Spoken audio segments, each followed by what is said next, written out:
ایسا شخص، یسایہ نے کہا ایسا ہوگا. پھر اس نے کہا مشیر ہو تاکہ اس کی کلیسیا کو اگر مشاورت کی ضرورت پڑے تو وہ مشاورت دے، اور اگر اس کو ایڈوکیسی کی ضرورت پڑے، وکالت کی ضرورت پڑے تو وہ وکالت دے. پھر اس کو بتایا خدا قادر ہو، کیونکہ کلیسیا میں معجزات چاہیے، شفا چاہیے، کلیسیا میں ایمان چاہیے، خدا کی روح القدس کی نعمتیں چاہیے، پھل چاہیے. کب ملیں گے؟ جب خداوند یسوع مسیح خدا قادر کو مانیں گے. پھر ابدیت کا باب ہوگا، یہ یسایہ نبی نے کہا ہے، اور فائنلی اس نے کہا ہے وہ سلامتی کا شہزادہ ہوگا. سلامتی کا شہزادہ ہوگا. یہ جو منارک ہوتے ہیں جہاں شاہی حکومت ہوتی ہے، وہاں جمہوریت نہیں ہوتی، وہاں شاہی حکومت ہوتی ہے، اور پیچھے خاندانوں کے خاندان 100 سال 200 سال سے وہ شاہی حکومت چلتی آتی ہے. اور وہ کیا کرتے ہیں کہ اپنے بچوں کو کسی صوبے کا پرنس لگا دیتے ہیں، شہزادہ لگا دیتے ہیں. اور خداوند یسوع مسیح کو شہزادہ لگایا گیا ہے، لیکن کسی زمینی صوبے کا نہیں، بلکہ زمین پر وہ سلامتی کا سفیر بنا کر بھیجا گیا. زمین پر وہ سلامتی کا سفیر، امبیسیڈر آف پیس، وہ سلامتی کا شہزادہ ہے.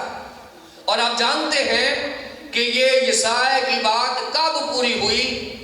جب ہم پڑھتے ہیں لوکا کی انجیل اس کا 2 باب 14 آیت، عالم بالا پر ایک گیت آیا ہے. کیا ہے عالم بالا پر خدا کا جلال، اور زمین پر ان آدمیوں سے جن سے وہ راضی ہے صلح، پیس آن دی ارتھ. زمین پر صلح. خداوند یسوع مسیح زمین پر صلح کے لیے آیا. یہ صلح کیا ہے؟ عبرانی زبان میں اس کو شالوم کہتے ہیں، جہاں سے ہم کسی کو سلام کہتے ہیں، جس کو گڈ مارننگ یا گڈ آفٹرنون. عبرانی زبان میں ایک ہی لفظ ہے شالوم، اور جہاں سے ہم سلام کہتے ہیں. جب ہم مسیحی ایک دوسرے کو ملتے ہیں تو ہم سلام جی کہتے ہیں. شالوم لفظ ہے سلام، سلامتی. اور مسیحیوں پر فرض ہے، کیونکہ خداوند یسوع مسیح صلح کرانے کے لیے، شالوم اسٹیبلش کرنے کے لیے آئے ہیں. بڑا دن شالوم کا پرچار ہے. بڑا دن جو ہے یہ شالوم کا پرچار ہے. اور یونانی زبان میں آئرینے لفظ استعمال ہوا ہے. آئرینے، یہ شالوم کو یونانی زبان میں کریں تو اردو میں امن، پیس، اطمینان، یہ چیزیں ڈیولپ ہو جائیں گی.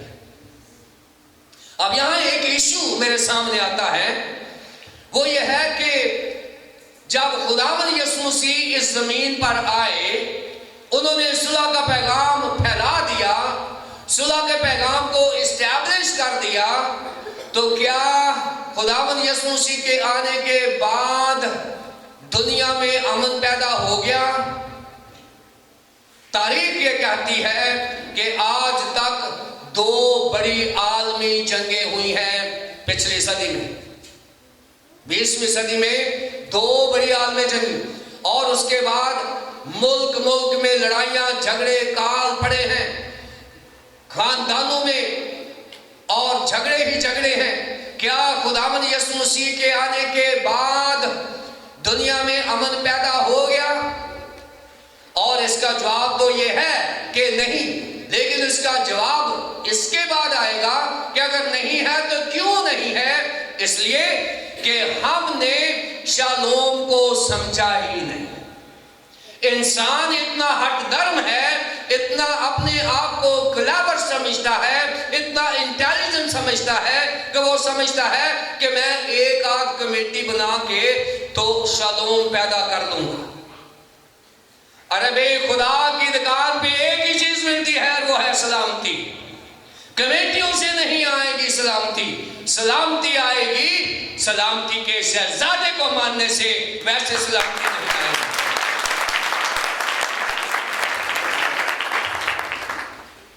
تین قسم کا شالوم ڈیولپ ہو جاتا ہے۔ جس دن ہم امن کے شہزادے کو، شالوم، پرنس آف شالوم کو ہم اپنی زندگی کا حصہ بنا لیتے ہیں تو پہلی بات کیا ڈیولپ ہوتی ہے؟ غور سے سنیں، آج جو سلامتی کی تلاش میں ہیں، آج جو شالوم ڈھونڈ رہے ہیں، میں نے بہت ساری پیس کانفرنس، سنیں ذرا، بہت ساری میں نے پیس کانفرنس جو شالوم ڈیولپ کرنے کے لیے بڑے بڑے ہوٹلوں میں ملتے ہیں، اور پتہ کیا چلتا ہے کہ پیس کانفرنس کا اختتام ایک بہت بڑی لڑائی کے ساتھ ہو گیا۔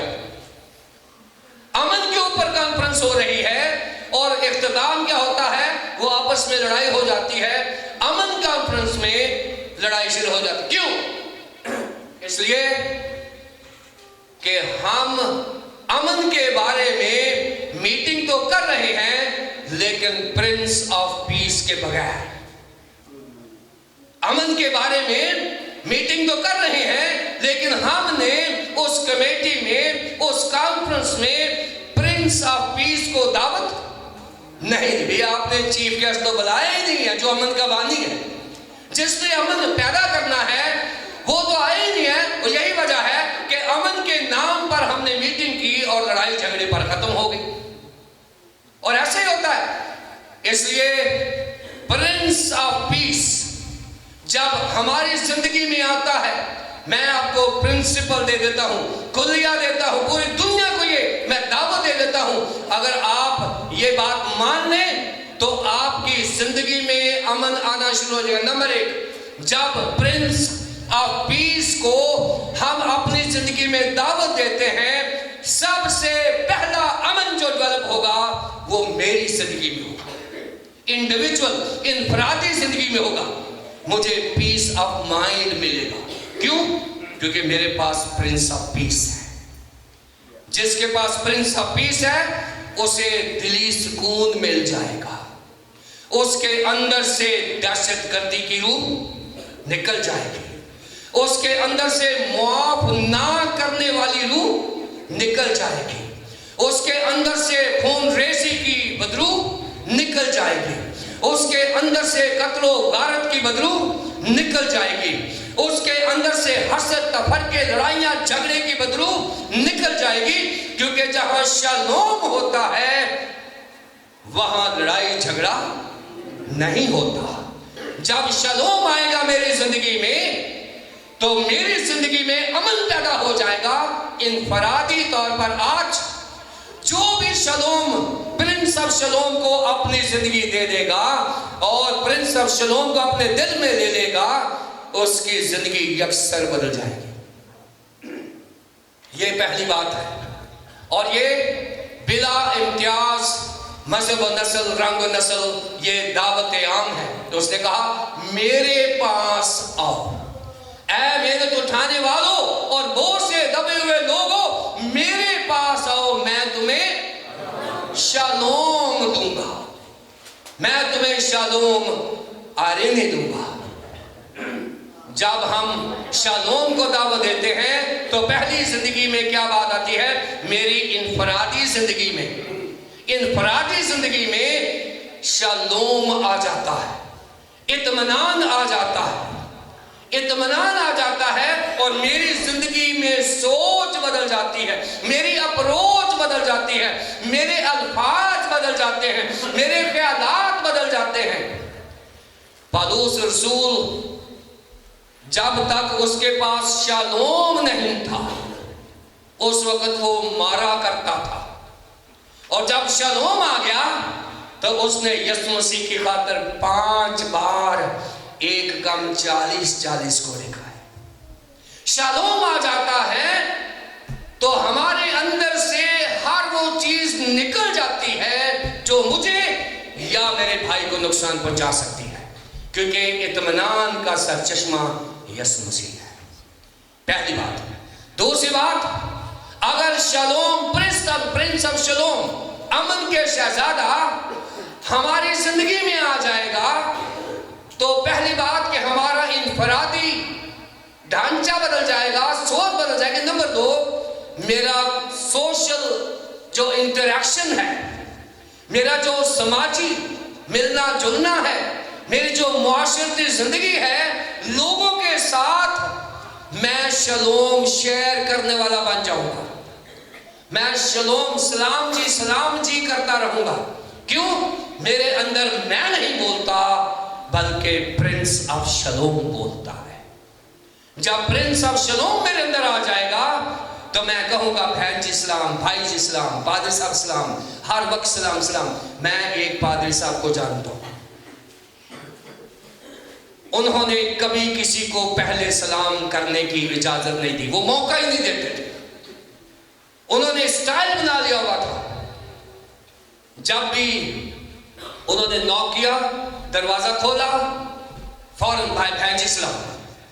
کبھی انہوں نے کلیسیا کو موقع نہیں دیا تھا کہ ان کو کہیں بھائی صاحب سلام، نہیں۔ وہ کہتے تھے میں پہلے یسوع دینا چاہتا ہوں، میرا یسوع میرے اندر اتنا چھلانگیں لگا رہا ہے، میرا امن، میرا شلوم اس قدر زیادہ ہے کہ میں سب سے پہلے میں یسوع دینا چاہتا ہوں لوگوں کو۔ جب یسوع میرے اندر آ جائے گا تو ہمارا معاشرہ بدل جائے گا، ہماری فیملی لائف بدل جائے گی، ہماری سوشل لائف بدل جائے گی۔ آج معاشرے میں لڑائی ہے، آج معاشرے میں جھگڑا ہے، آج جدائیاں ہیں، تفرقے ہیں، گرجوں میں لڑائیاں ہیں، ایلڈرز میں لڑائیاں ہیں، پادریوں میں لڑائیاں ہیں، بشپ صاحبان میں لڑائیاں ہیں، سیاسی لیڈرز میں لڑائیاں۔ کیوں؟ اس لیے شلوم نہیں ہے، شلوم نہیں ہے، پرنس آف شلوم نہیں ہے۔ اس بڑے دن پر پرنس آف شلوم کو نہ صرف دنیا میں ویلکم کہنا ہے بلکہ انفرادی طور پر اور اجتماعی طور پر ہم نے اس کو ویلکم کہنا ہے جب شلوم آتا ہے۔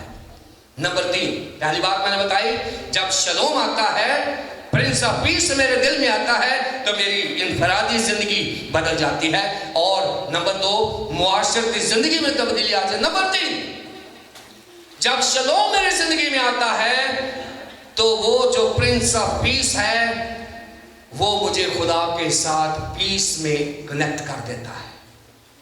میرا تعلق خدا کے ساتھ، پہلا تعلق میرا اپنے ساتھ ڈیولپ ہو جاتا ہے۔ نمبر 2، خدا کے لوگوں کے ساتھ، معاشرے کے ساتھ میرا تعلق بن جاتا ہے۔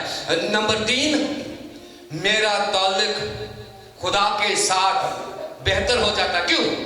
اس لیے کہ خدا باپ کے ساتھ تعلق رکھنے کے لیے یسوع مسیح نے کہا ہے کہ کوئی میرے وسیلے کے بغیر باپ کے پاس نہیں جا سکتا، کوئی میرے وسیلے کے بغیر باپ کے پاس نہیں جا سکتا۔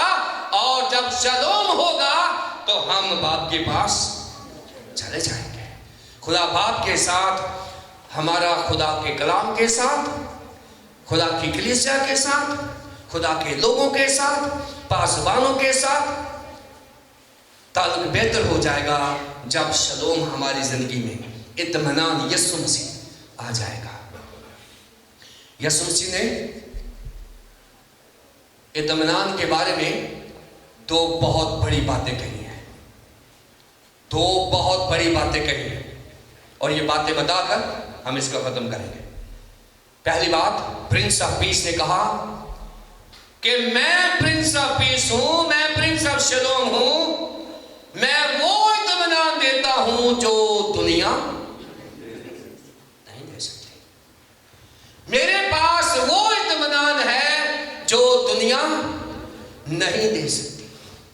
دنیا دیتی ہے اطمینان، دنیا دیتی ہے، دنیا شاید تھوڑی دیر کے لیے ہم نشہ آور چیز لے لیں، ڈرگس لے لیں تو وہ تھوڑی دیر کے لیے بڑا سکون آ گیا۔ کوئی نشہ آور چیز لے لیتے ہیں تو بڑا سکون آ گیا، کوئی انجیکشن لگا لیتے ہیں بڑا سکون آ گیا۔ دنیا اس قسم کا اطمینان، یسوع مسیح کہتے ہیں نہیں، میں وہ اطمینان دوں گا جو دنیا نہیں دے سکتی۔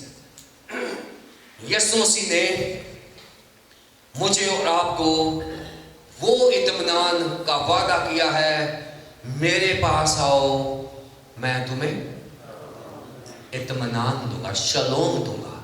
اور ایسا اطمینان دیکھیں، ایک شخص ہے جو 4 لوگوں سے اٹھوا کر لایا گیا ہے اور وہ مفلوج ہے اور اس کو بطور میڈیکل کیس خداوند یسوع مسیح کے سامنے رکھا ہے۔